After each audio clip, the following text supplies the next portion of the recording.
Hey everybody, welcome to the Conscious Love Show. Whether you are single, you are in a relationship, or you're healing a broken heart, this show is here to inspire you, to remind you how beautiful, lovable, and amazing you truly are, and to give you the practical tools and insights to navigate from wherever you are right now to the loving relationship that you so deeply want to have. My name is Shane Kohler. I'm a certified transformational coach and trainer with over a decade experience helping people release their trauma and open their hearts to love.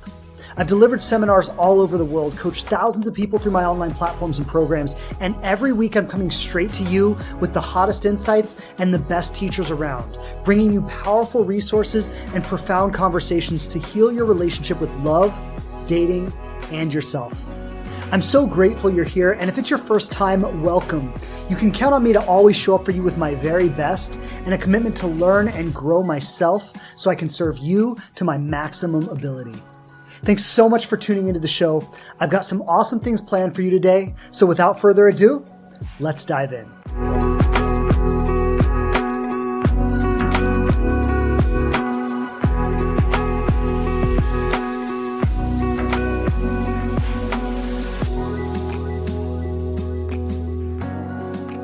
All right, what's up everybody? Hello again and welcome back to the Conscious Love Show podcast.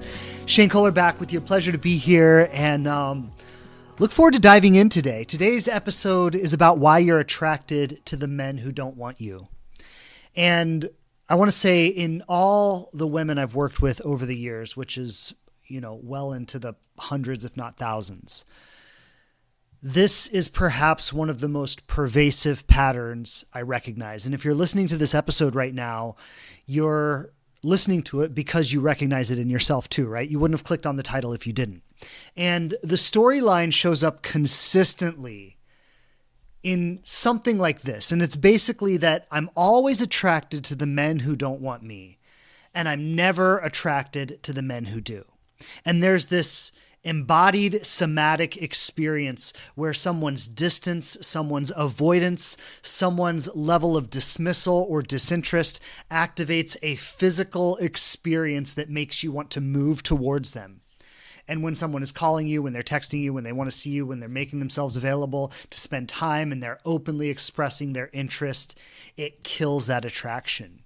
There's like a kind of deadness or an emptiness in your body.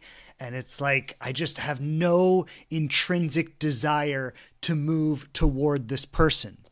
And I've spoken with so many women about this over the years. And I know from talking to you that you often say, like, I judge myself about this and I feel awful about it. And it drives me crazy because on paper, I should want to move towards these men. On paper, these men are everything that I say I want, but physically there's no attraction. There's no charge. There's nothing in my body that wants to move towards them.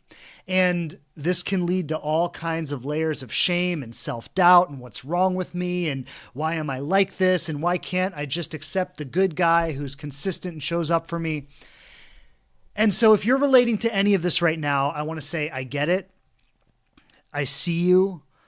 You're not broken. There's nothing wrong with you. In fact, this is an observable pattern that is extremely pervasive. And funny thing is, it doesn't even matter if you're anxious or avoidant. Like some women identify more as anxious, some women identify more as avoidant, but it doesn't even matter because this pattern shows up equally with both.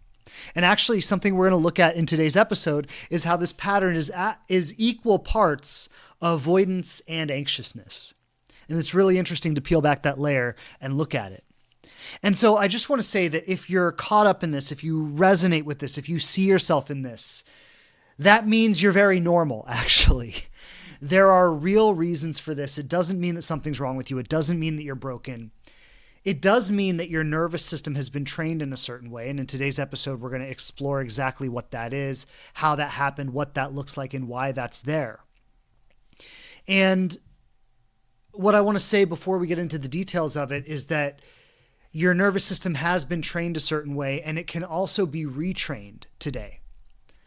And so what I want to break down in today's episode is I want to look at maybe the stories we tell ourselves about attraction, where those stories come from, how this originated on an experienced relational level and a somatic level, something that shows up in our bodies, an identity level, the way that we see ourselves in relationship with other people. I want to name the avoidance standards, is what I'll call them. And those are the standards that set the people who are not interested in us up on a pedestal as though those are the desirable people. And then I also want to look at real, true non-negotiables. What are the things that are consistently present in every lasting, stable, secure relationship? This isn't the fantasy. This isn't the Hallmark movie. These are the qualities that consistently show up across the board in stable, secure, lasting relationships. And then what I want to address today is the process by which we move from addiction and attraction to unstable, chaotic love to allowing our nervous systems to settle into something that's stable, something that's somewhat predictable, something that is safe and warm and loving. And as your nervous system becomes attuned to this, what starts to happen is someone shows up in your life, they're consistent, they're emotionally available, they're not playing any kind of games, they're not withdrawing, they're coming toward you, they're showing up, they express their interest openly, and that actually registers as safety, as something you want to move towards, as something that feels like home. And so if you relate to this right now, I want to name what happened is that your nervous system adapted to a certain experience of love. That way in which your nervous system adapted ties into a certain identity you have, a way in which you see yourself, a way that you think about yourself, a way that you feel about yourself. And the mix of these two things creates an incredibly compelling experience toward people who don't show you genuine, authentic interest, or who are hot and cold, or who are in 1 minute and out the next, or people that you can't quite pin down, you can't quite get a hold of. So let's dive in. Let's talk about where this comes from, how this whole game is set up, and ultimately how we allow our nervous systems to surrender to something safer and more stable. So let's talk about the origin blueprint. The origin blueprint is the place where our nervous system learned what love is, what romantic love is. And it's important to distinguish that because it's a very specific context that's distinct from love of a family or a friend, which sometimes we can experience those relationships as safe. But when it comes to romantic attraction, there are these really specific standards that get applied to it. And what I want to say is, when we enter our first period of real sexual development, it's generally around puberty, so we're 13, 14 years old. It's a very heightened time in our lives, especially if you went to any kind of normal schooling environment. We're going through this experience of sexual development where our hormones are coming online, our bodies are coming online. We are attracted to people in ways that prior to that we weren't attracted to in that way. We're feeling all kinds of things that we've never felt before. It's a very exciting time on one level. It's a very confusing time on another level. It's also a time when we're not really educated about any of this. It's interesting. I mean, this might be getting better now, but I remember when I was growing up, adults just didn't talk about this. And we as teenagers were left to just figure it out on our own. It's bizarre, actually. It's bizarre that nobody thought it was important to talk to us about what's going on, but I get it. It's awkward and uncomfortable, and our parents don't even know themselves well enough to really teach us how to have a relationship with ourselves. So it makes sense. It's also really strange.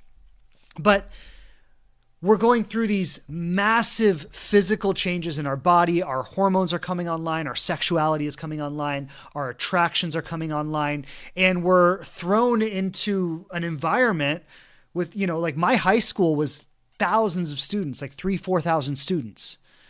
We're thrown into this environment with thousands of other kids that are having the same experience with virtually no guidance. There's no mature perspective to help ground us in what's happening. And so the uncertainty and the emotional volatility trigger dopamine, cortisol, adrenaline.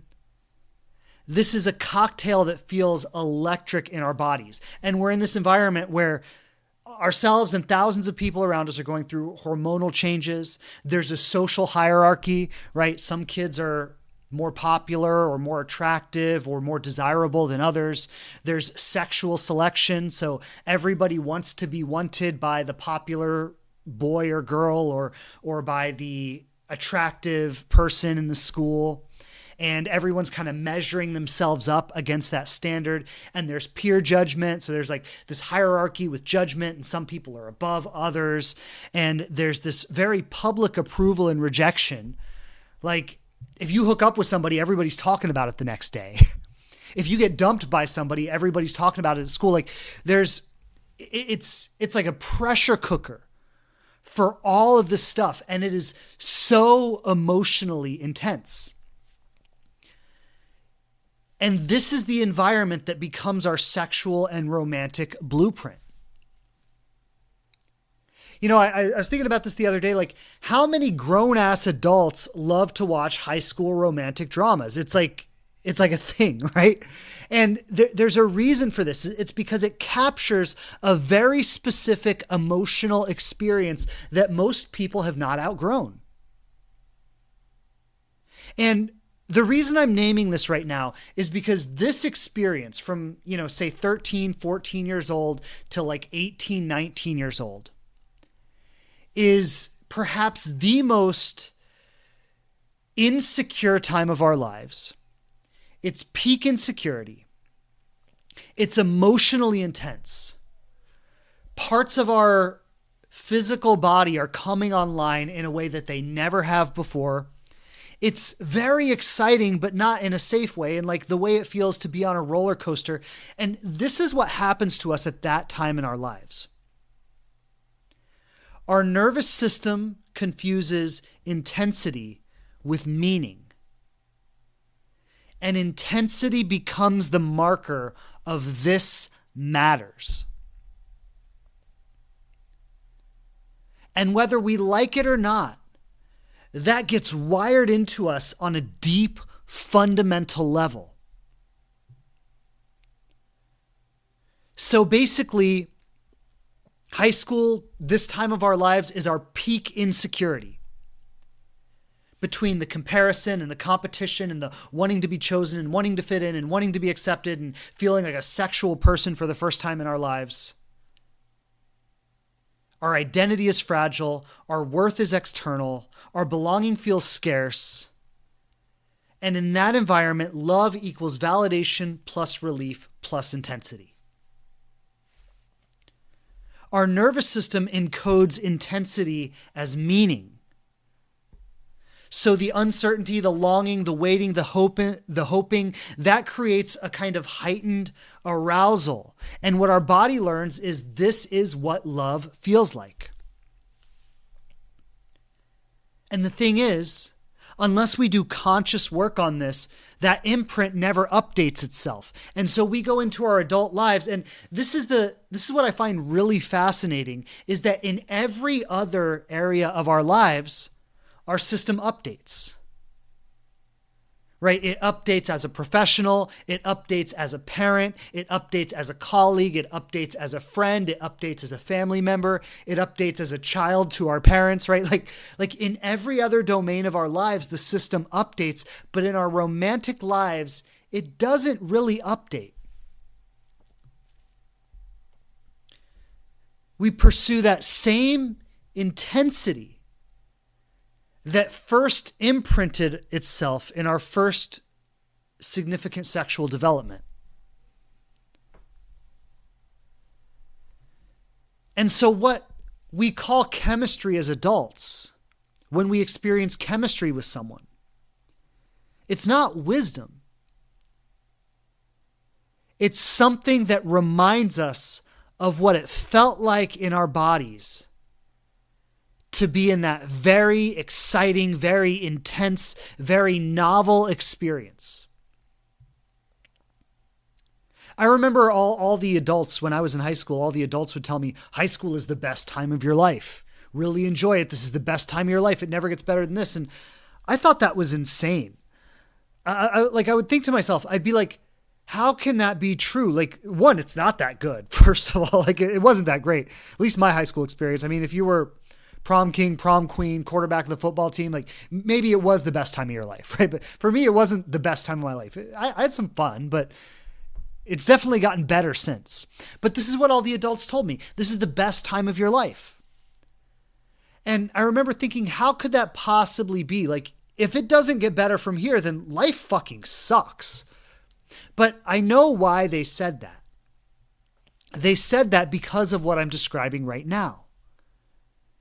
There's a kind of naive excitement that hasn't been buffered by real world consequences yet. It's like this perfect merging of your adult enough to have adult experiences, but not adult enough to have adult responsibility. And it creates this interesting cocktail of everything I'm describing here. And years later, grown-ass people look back and say, that was the best time of my life. Not because it's actually the best time of your life, but because there's an intensity, an emotional intensity there that never gets replicated ever again. And our romantic lives become the place where every other part of our lives starts adulting. Our romantic lives become the place where we believe we can reclaim that feeling. And so we're chasing that feeling.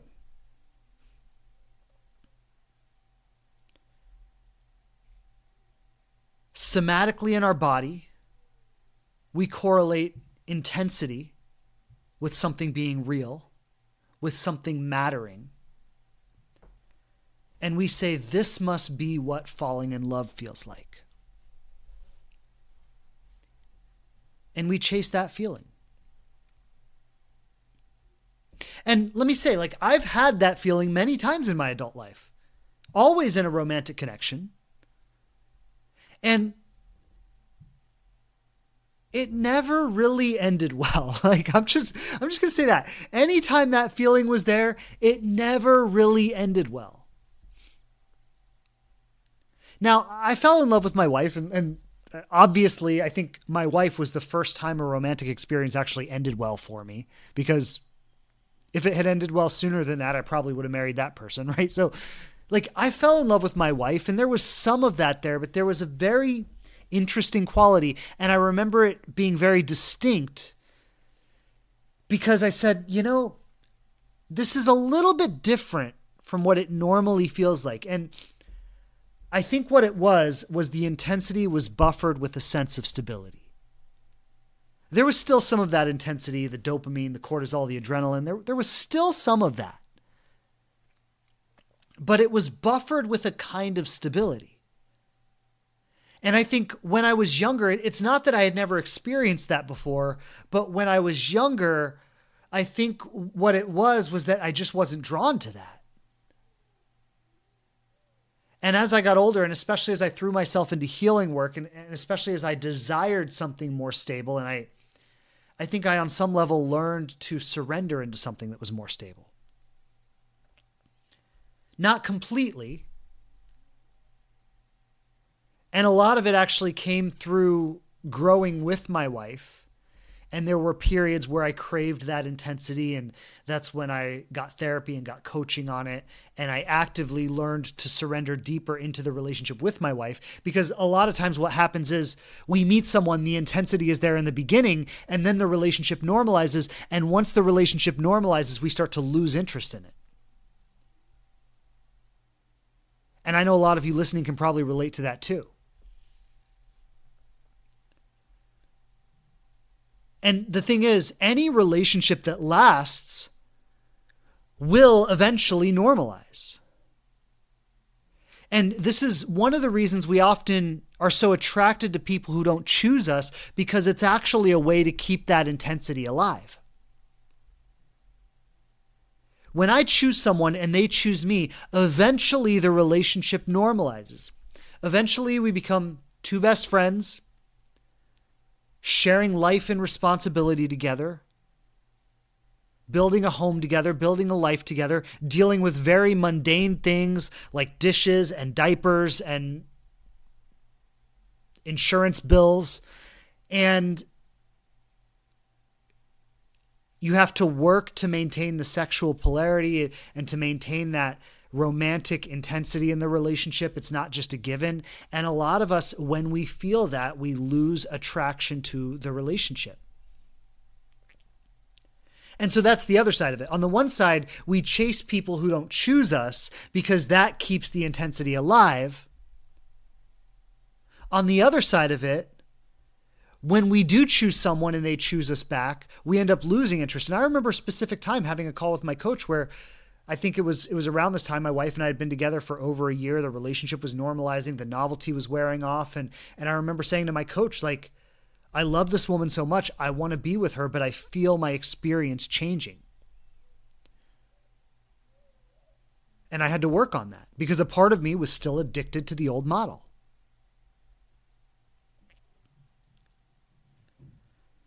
And so that's the first thing I want to name. And this is almost universal. I mean, I think there are some high school kids that are very secure in themselves, and they're generally not the popular ones. They're generally the ones who don't even try to be popular.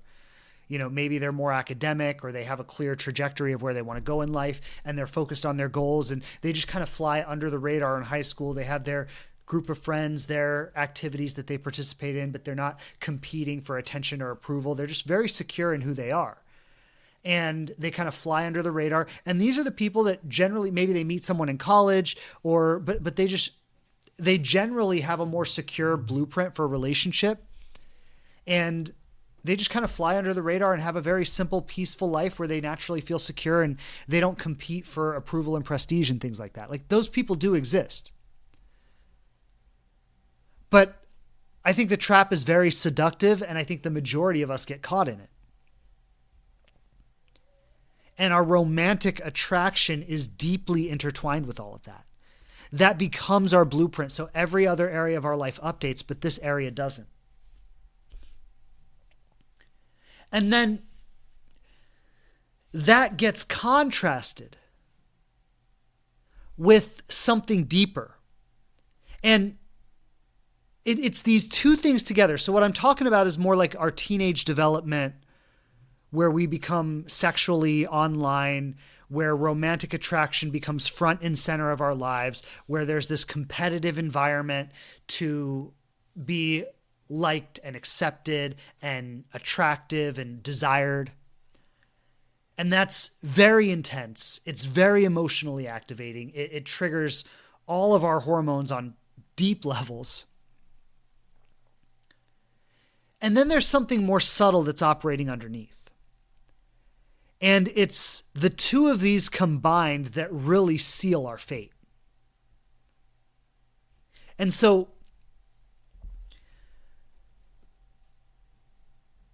the underlying mechanism that drives this is usually an earlier experience that starts maybe from the day we're born.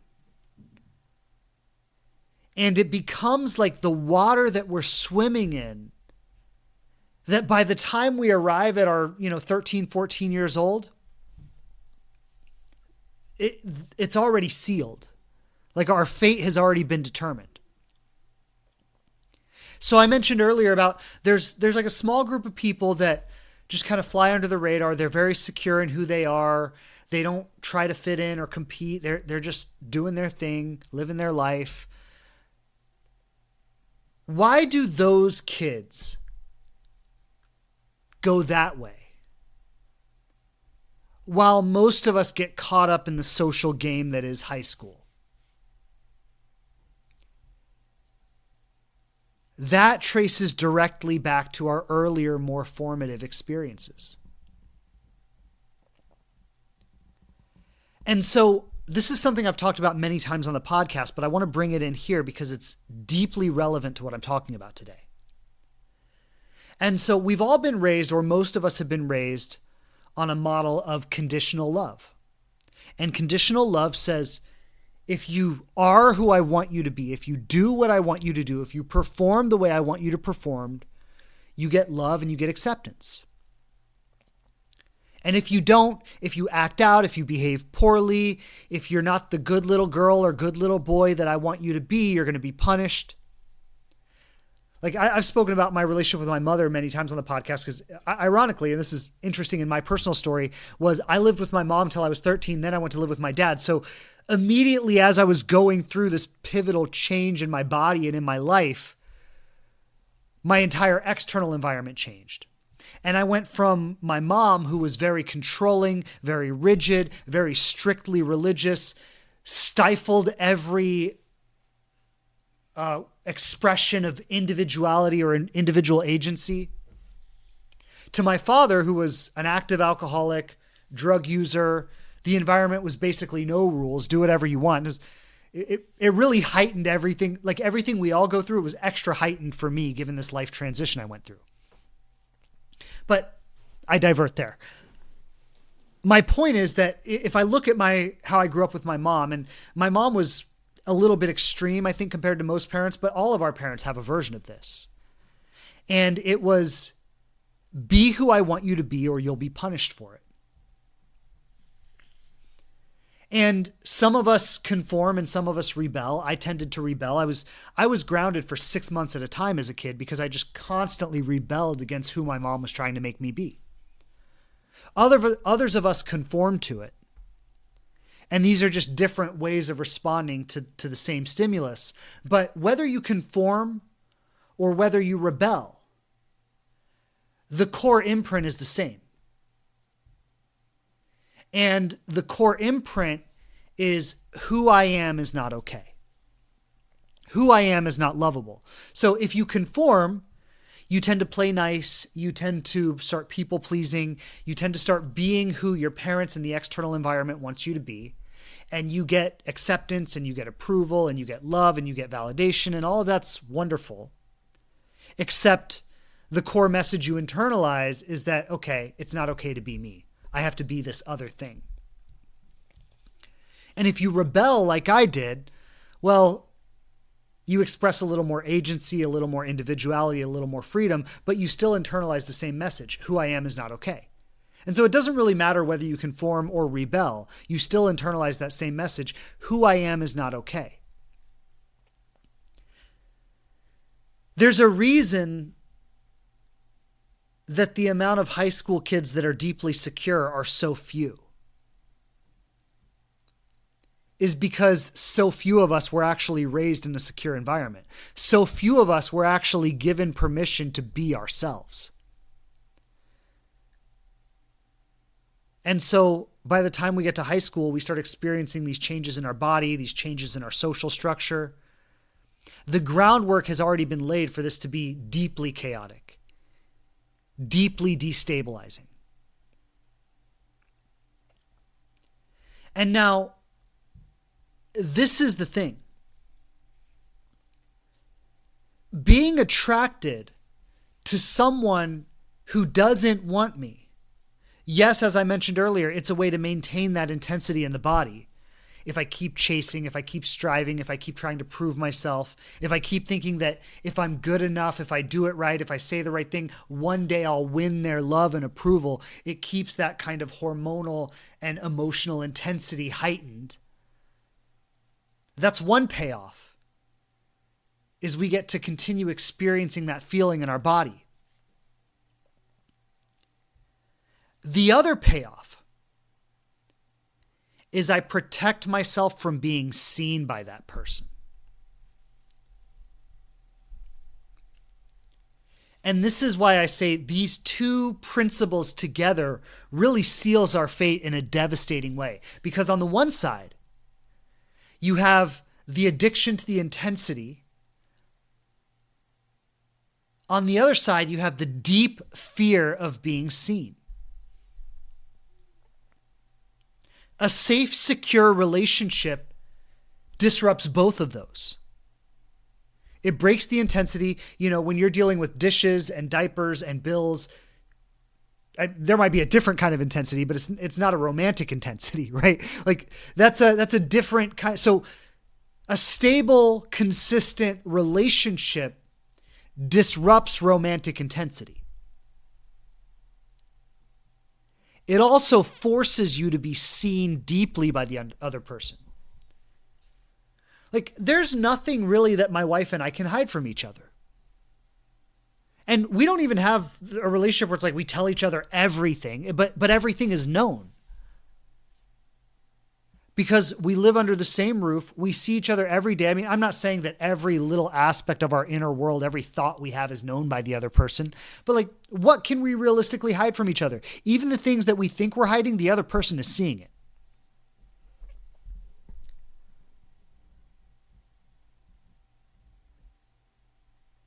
A stable, consistent relationship is deeply exposing. Like, my wife sees my insecure little boy. It comes out no matter how hard I try to hide it, and vice versa. The parts of me that every other part of my life can hide, my wife sees it, there's nothing I can do about it.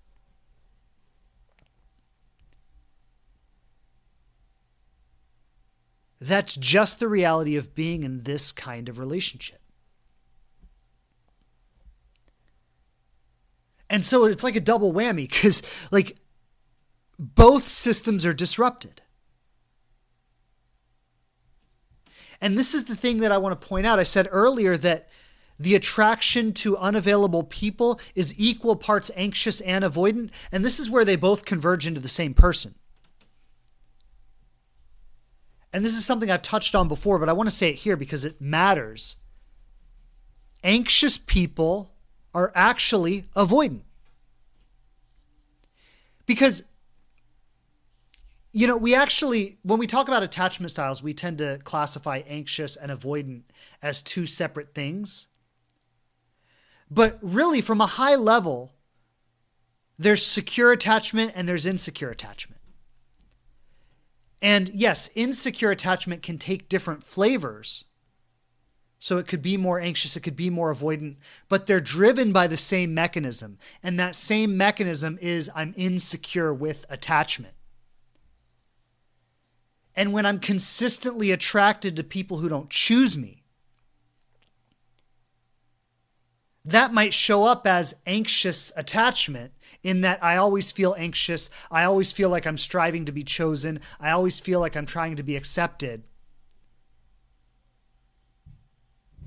But it's really interesting that that whole pattern is designed to avoid intimacy.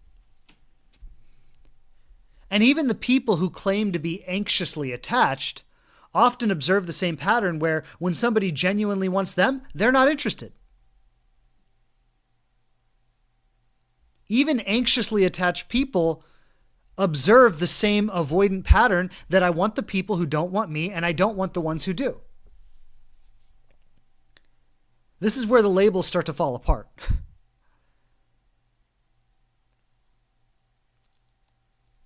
Because insecure attachment avoids intimacy, period. And it doesn't matter if your style is more avoidant or your style is more anxious. At the core, you are setting up a strategy that allows you to protect yourself and you avoid being seen by the other person.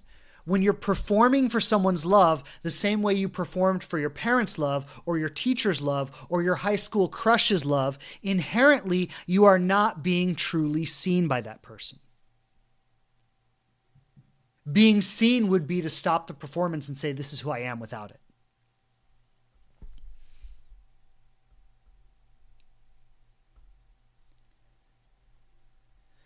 So I want to include in this conversation a contrast between avoidant standards and real non-negotiables.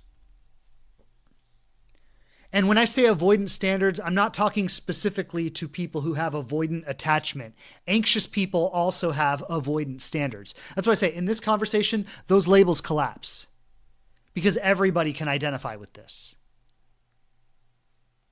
The avoidant standards are the standards that allow you to pedestalize people.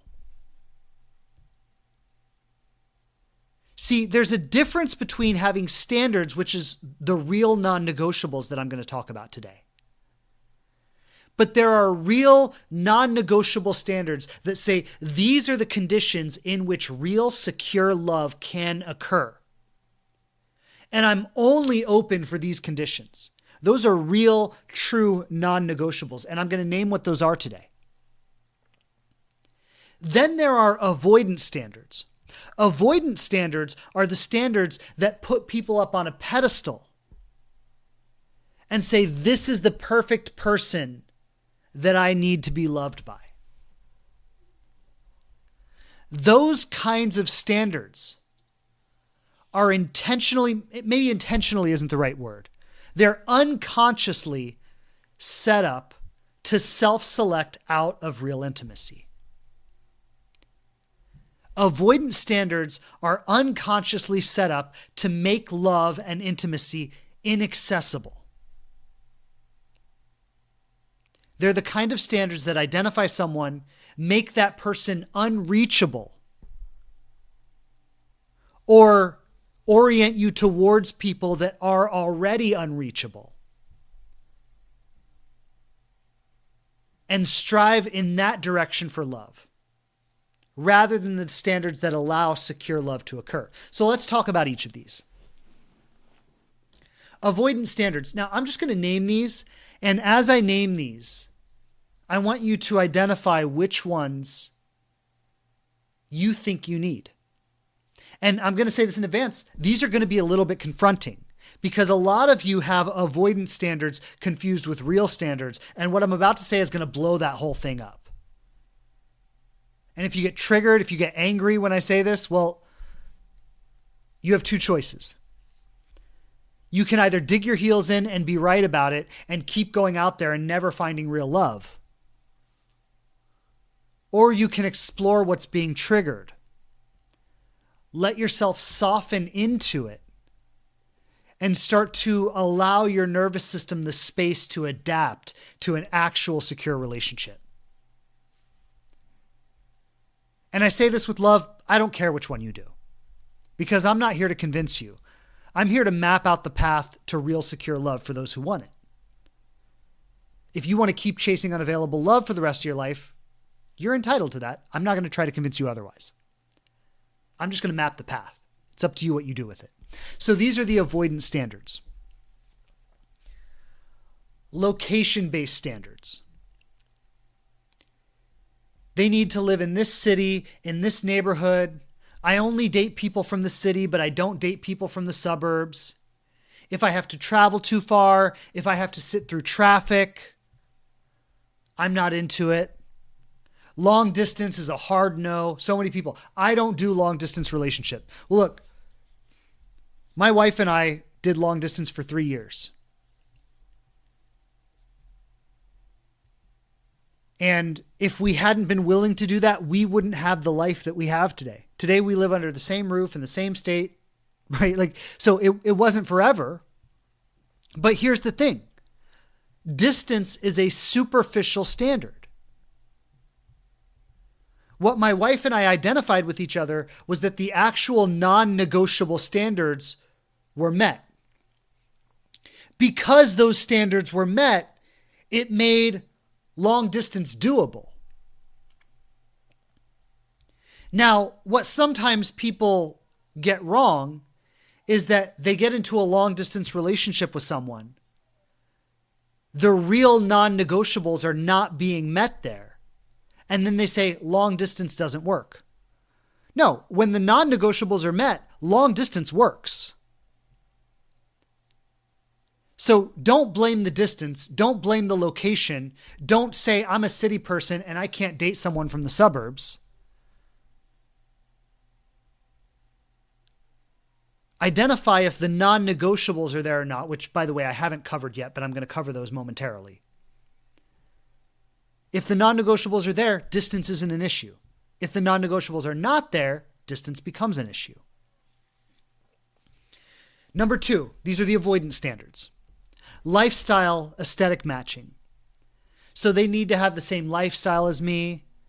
They need to travel the same way. They need to eat the same way. They need to live the same way. I want someone who fits seamlessly into my life. If I'm a gym person, they need to be a gym person. If I'm a vegan, they need to be a vegan. If I have a certain spiritual belief, they need to have the same spiritual belief. That's a big one. A lot of people get attached to religious ideology. And look, I know this is delicate because if you're deeply ingrained into a religious community, you may feel that you need someone who's also deeply ingrained into that religious community. And what I'm going to say about that is that matters as much as you choose to make it matter. A lot of times that has more to do with your own rigid belief structure than it does your actual relational compatibility with another person. If you could be more open-minded and accepting of different belief systems, suddenly a lot more becomes available in your relational reality. Now, I know if you are deeply tied to your religious beliefs, what I just said might be a big conflict for you. And I'm going to come back to what I said earlier. You're entitled to keep that. I'm not here to tell you that you can't have that. What I am here to tell you is that when you become more open-minded, more becomes available. You can suddenly become compatible with people that you may not have been compatible with before. A lot of people can have different religions, but recognize that they align on the same spiritual values. And when we're not tied to rigid structures, suddenly we can meet people on a completely different level. Now, do with that what you will. I'm not here to convince you of anything. I'm just here to give you the information. But whether it's about religion, whether it's about I need someone who's traveled, I need someone who's into arts and culture, I need someone who eats the same food I eat, I need someone who gets up early because I get up early, I need someone who stays up late because I stay up late. What I'm going to say is all those things are workable when you're open-minded. Number 3. Physical type rigidity. I'm just not attracted to that type. Or they're not tall enough, or fit enough, or masculine enough, or feminine enough. I have a very specific physical preference. I like someone who looks a certain way. They need to make X amount of money, or I won't consider them. These are getting attached to rigid physical realities that completely discount the internal reality of the human being. Long-term partnership is not based on external physical reality. It's based on internal coherence between two people. Now, let me talk about the money one for a moment. Because does money affect relationships? Absolutely. If someone gambles all their money away, if someone is deeply irresponsible with money, if someone is lazy and they don't work and they don't pull their own weight, yes, those are real non-negotiables. But that's different than saying, I need someone who makes $250,000 a year. No, you don't need someone who makes $250,000 a year. What you need is someone who's responsible, someone who's a hard worker, someone who pulls their own weight in the world. That's different. When you say, I need someone who makes $250,000 a year, you've just discounted 90% of the population as a potential mate for you. It's really limiting your options. And what that tells me is you're more attached to a certain aesthetic of a lifestyle than you are to actually having a real relationship with another human being. Again, you're entitled to that. I'm not going to tell you that's wrong. I'm just going to tell you that severely limits your opportunity to meet somebody. Number 4, social circle vetting. I don't like their friends. They don't run in the right circles. Our worlds are too different. Right? We're getting back into the territory here of there's a certain aesthetic of a lifestyle that I want. Someone who lives in certain circles. Someone who has certain kinds of friends. Someone whose world is similar to mine. Someone who likes the same things I like. Which leads me to number 5, interest matching obsession. We don't have enough in common. They don't like the same things I do. I want a best friend that I can do everything with. They need to share all my hobbies. You know, it's interesting. Like, my wife and I are very different people. I like to go to concerts and dance and loud music. She likes to sit in a cafe and have a croissant and eat brunch. You know, I'm more party, she's more Broadway show. You know what? I've gone to Broadway shows with her. She's gone to concerts with me.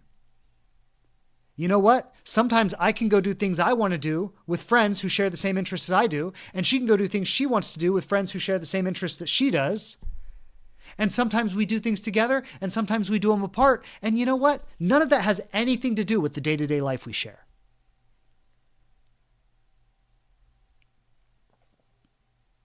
Number 6, timeline and attraction rules.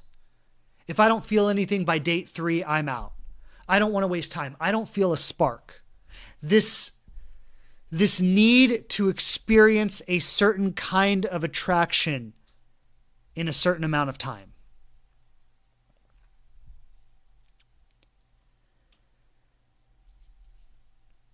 That often has to do with wanting to preserve a certain nervous system experience, going back to what I was talking about with the intensity that we experienced in high school. Those kinds of statements, I need to feel a spark. I need to be really physically attracted to the person. If I don't feel it by date 3, I'm out. That is an addiction to a certain nervous system activation that is actually disrupting your ability to realistically connect with another human being. So if you feel confronted by anything I just mentioned, good. And I say that with love. But the reason it's good is because we just illuminated the parts of yourself that you are not allowing love to enter. We illuminated barriers that are preventing your ability to connect with another human being. Now, I want to say this because what I'm about to go into now are real, true non-negotiables. And sometimes these real non-negotiables might overlap with the avoidance standards that I was just talking about. I gave the example of long distance, right? Sometimes we get into a long distance relationship. There are actually real non-negotiables there. And we say long distance doesn't work, but it wasn't about distance. It was about the real non-negotiables. Sometimes we might try to mix cultures, right? Say a Christian and a Muslim try to make a relationship work.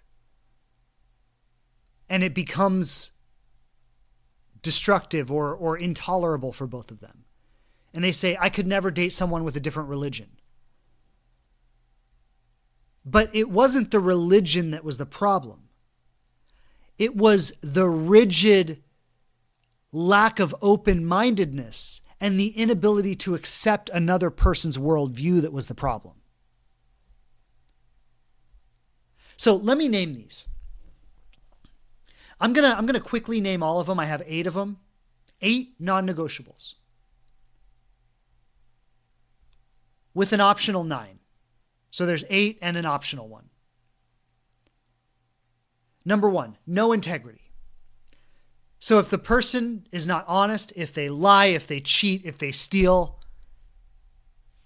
That's a real non-negotiable. You can't have a relationship with someone who doesn't have integrity. Number 2, an unwillingness to grow. You don't need someone who's enlightened. You don't need someone who's done years of therapy. You don't need someone who has read all the books. You don't need someone who's perfectly healed. What you need is someone who's willing to grow. Number 3 goes hand in hand with number 2, a rigidly closed mind. This goes back to the religious example I just gave. A rigidly closed mind is a non-negotiable. Like if my wife came to me and she's like, well, I don't really like concerts, but I like Broadway shows. And I was like, well, I will never go to a Broadway show. I have no interest in that. And she's like, well, I will never go to a concert. I have no interest in that. That's a rigidly closed mind. It just can't work. Open minds allow us to learn new things, have new experiences, connect in ways we wouldn't have connected otherwise. Number 4, circumstances that truly prevent availability. If someone is going through a divorce, and not always, because some people are going through a divorce and they're actually available, but sometimes they're not. If someone is raising 3 kids and they literally don't come up for air long enough to maintain a relationship. If someone is so oppressed by their job that they literally can't make and keep a date. There are circumstances that truly prevent availability. That's a non-negotiable. You have to be physically and emotionally available to form a relationship with someone. Number 5, unowned trauma that is projected instead of worked with. So here's the thing. Somebody having red flags is not a problem. And this is one of the biggest avoidance strategies in the world. You experience one red flag from someone and say, nope, I'm out. I'm not dealing with that shit. Well, welcome to being human. Everybody has red flags. But if somebody exhibits a red flag and you say, hey, that doesn't work for me. This is my boundary. If we're going to be in this relationship, we got to talk about this. And that person says, I never thought about that before. You're right. That's not okay. I don't want to be that way with you. And they work on it and they heal it. That's not toxic. That's just being in a relationship with another human being. In fact, there are so many things that we all have that don't get healed until we're in a relationship with someone who can reflect them to us. And let me say this, for me and my wife over the years, we're significantly less toxic than we were 9 years ago when we got together. You spend 9 years with someone having every toxic pattern reflected back to you. And you have an environment where you talk about it, where you own it, where you apologize for it, where you work on it. Over the years, all your toxicity just gets rooted out. But if you don't own the trauma and you project it instead of working with it, that's not workable. That's a non-negotiable. If it's always your fault, if the person will never be accountable, if they will never apologize, that's not workable.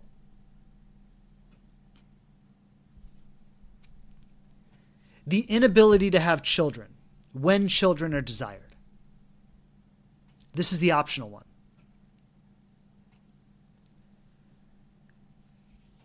If you truly desire children and someone cannot or will not have them, that's a non-negotiable.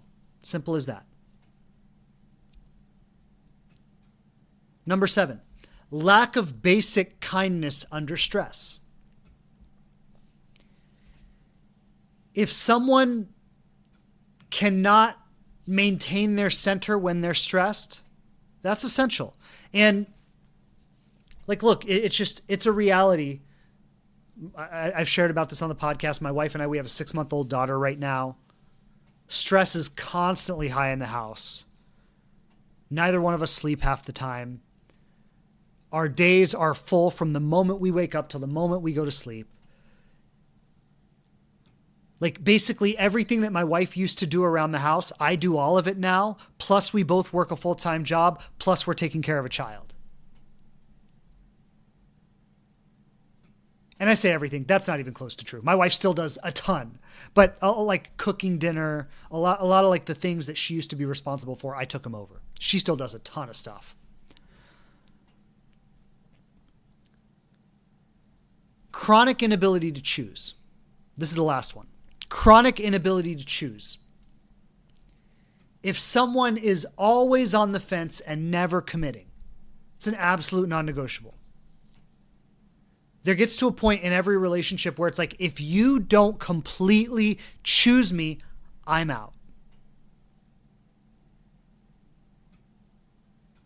That's essential. Now, here's what's really interesting about these two lists I just gave, and I see this pattern a lot. A lot of times, somebody will find someone who meets their avoidance standard criteria, meaning they've pedestalized this person as the perfect person that I want to be with.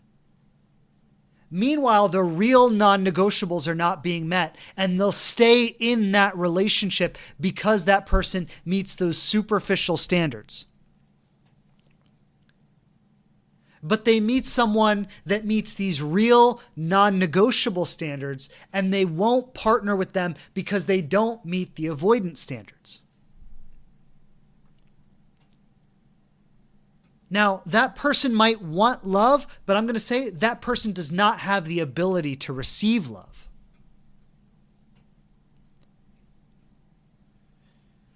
And yes, there's a certain amount of timing, there's a certain amount of luck, there's a certain amount of finding the right person at the right time. And sometimes you got to go through a lot of people and there's a sorting period, and all of this is true.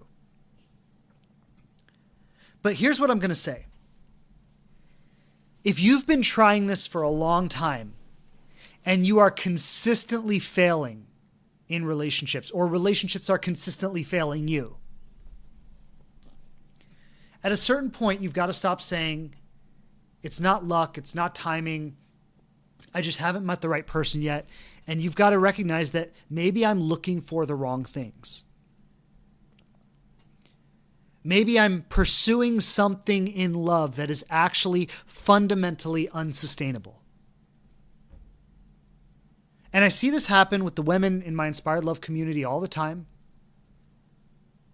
They come in, we start naming these things.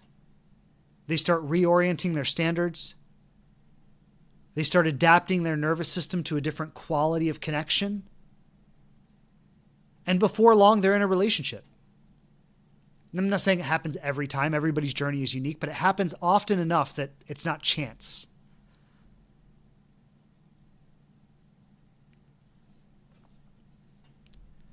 So, when you say I'm only attracted to the people who don't want me, attraction isn't the problem. Where it's coming from is the problem. And in a regulated nervous system, attraction expands. So here's the way it actually works. When a nervous system is not guided by trauma, when a nervous system is not guided by limiting relational imprints, safety turns you on. It doesn't turn you on to level 100 overnight at the intense spark level that so many people are searching for. But what starts to happen is you meet someone and you're like, I don't feel the spark that I normally look for, but I actually feel safe. I feel at ease with this person. And this is the number one signal of a healthy relationship that I've found over the years. It's not the spark in the traditional sense. What it is a spark of curiosity. I was talking to a woman in my group the other day, and she said, there's this guy, I've been dating him for a long time. He doesn't meet my traditional standards. Like, he doesn't look the way that I normally expect someone to look. He doesn't, check a lot of the boxes that I normally want to check. But there's something about him that feels really, really good in my body. He feels really, really safe to me. And the strangest thing is that even though I'm not physically attracted to him in the way that I normally am physically attracted to men, When I'm with him, I don't want it to end. And I miss him when I'm not around him, and I can't wait to see him again. And she's like, this is really confusing because at the same time, I'm kind of nitpicking what's missing with him. I'm pointing out all the things that are wrong. I'm naming all the reasons why I shouldn't be with someone like this. And yet the mental narrative that I'm framing, the historical mental narrative that's based on my trauma and based on my past, isn't lining up with my embodied experience, which says I feel safe with this person. When I'm with him, I don't want to stop being with him. And when I'm not with him, there's something in me that fundamentally wants to see him again. There's a spark of curiosity. It's not intensity. It's not craving. It's not desperation. It's not obsession. It's curiosity. That's what we feel in the beginning of a healthy relationship. And when we feel that spark of curiosity with someone, and we give it space to breathe, and we allow ourselves to feel safe in that relationship, sexual, physical attraction emerges from that, even when it doesn't match the checkboxes that we might have put on paper. To a regulated nervous system, safety is sexually and physically activating. When I feel safe with someone, I want to open myself to them.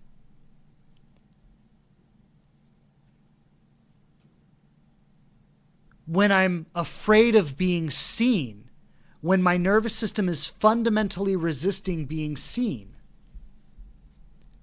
I withdraw from that kind of connection. It's too vulnerable. It's too exposing. So if your body still pulls you towards unavailable love, that's not a mindset issue. It's a nervous system issue. See, the woman I was just describing, it's really interesting. And she's like right there in that transition phase where her nervous system has adapted to something new and her mind is still clinging to the old pattern. And so she's physically drawn to a new kind of man, and her ego mind is freaking out a little bit because it's going, what are you doing? This is not what we're attracted to. But that's why I say it's not a mindset issue. It's a nervous system pattern. What she did, and I'm just going to quickly map out her process for a moment. What she's done in our work together is she's identified the existential pain that her relational pattern caused, the way that pain lives in the body, and made a conscious decision on some level that I don't want to keep feeling that pain. She's developed a sense of internal security with who she is, her worth, her value, the fact that she brings something amazing to the table, and therefore she feels worthy of being seen.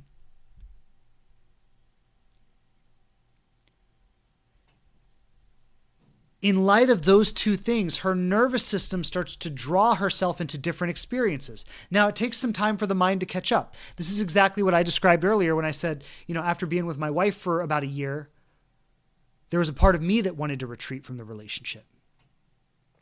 It wasn't my body retreating. It wasn't my nervous system retreating. It was the mental image of what I thought I wanted retreating. That's what I needed coaching on. That's what I needed support with. That's what I needed to work through there. So this is what I want to say. I want to come back to where I started in the beginning. If you're attracted to the people who don't want you, welcome to being human. You're very normal. You are identifying with one of the most pervasive relational patterns that's out there. And for all the reasons I've discussed today. You can't force yourself to be attracted to something you're not attracted to. That's essential. Something I say to all my clients, honor your attractions. Don't try to make yourself be attracted to something you're not attracted to. But what we do in our work together is we explore the underlying causes of that attraction. We explore the way that attraction lives in the body. We create a space for something new to naturally emerge. We do the identity level work that allows somebody to see themselves as worthy of being seen and accepted by another human being, that creates the courage for that level of exposure to begin to feel safe. What I see time and time again with the women I work with is that over the course of about 8 weeks, sometimes longer, but over the course of about 8 weeks, their nervous system starts to adapt to a different kind of love. They start to naturally be attracted on a physical level to something different from what they're used to being attracted to. That's not a mindset. That's not forcing themselves to want something they don't want. It's an internal shift that happens on a physiological, on a somatic level that allows a kind of openness to relationships that they didn't allow previous to that.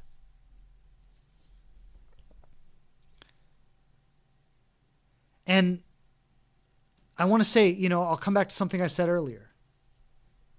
If you want to remain rigidly tied to standards that don't define real love because you have a certain aesthetic image of what you think a relationship is supposed to look like, you're totally entitled to do that.